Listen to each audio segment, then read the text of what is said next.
Hello' guys, কি খবৰ? আশা কৰিছোঁ আপোনালোকে সকলোৱে ভালে আছে আৰু মোৰ ইউটিউব চেনেলটোলৈ আপোনালোক সকলোকে স্বাগতম জনাইছোঁ। আজি ঘৰৰ মন্দিৰত পূজা কৰি আমি ওলালোঁ হিড়িম্বা মন্দিৰলৈ।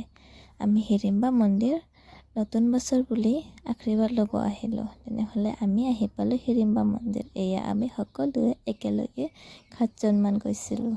বহুত ভাল লাগিছে। মন্দিৰত গ'লেতো ইমান পবিত্ৰ লাগে। এয়া আমি সকলোৱে একেলগে বহি পূজাৰ যোগাৰখিনি কৰি ল'লোঁ মন্দিৰৰ প্ৰাংগণত। আৰু যোগাৰ হোৱাৰ পিছত আমাৰ পূজা হৈ গ'ল আৰম্ভ। তাৰপিছত সকলোৰে বাবে প্ৰাৰ্থনা কৰিলোঁ যাতে সকলোৱে ভালে কুশলে থাকে আৰু নতুন বছৰত ছাকচেছ হয়।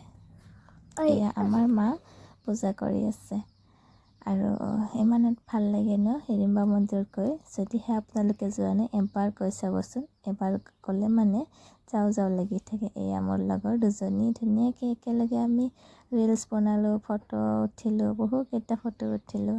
আমাৰ মাহঁতেও ফটো উঠিলে, গ্ৰুপ ফটো উঠিলোঁ, বৰ ভাল লাগিল। আকৌ আমি এয়া চাওকচোন ফটো উঠি কেনেকৈ চাই আছে জুম বান্ধি। এয়া মা মই পূজা অৰ্চনা হোৱাৰ পিছত আহি গ'লোঁ ঘৰত আহিবৰ কাৰণে। এয়া বাহিৰৰ মানে দৃশ্যটো বৰ এয়া হৈছে সন্মুখৰ গেটটো। বৰ ধুনীয়া এটা পৰিৱেশ এই মন্দিৰখনৰ। তেনেহ'লে আজিৰ কাৰণে বাই বাই। আকৌ লগ পাম নেক্সট এটা ভিডিঅ'ত। Thank U.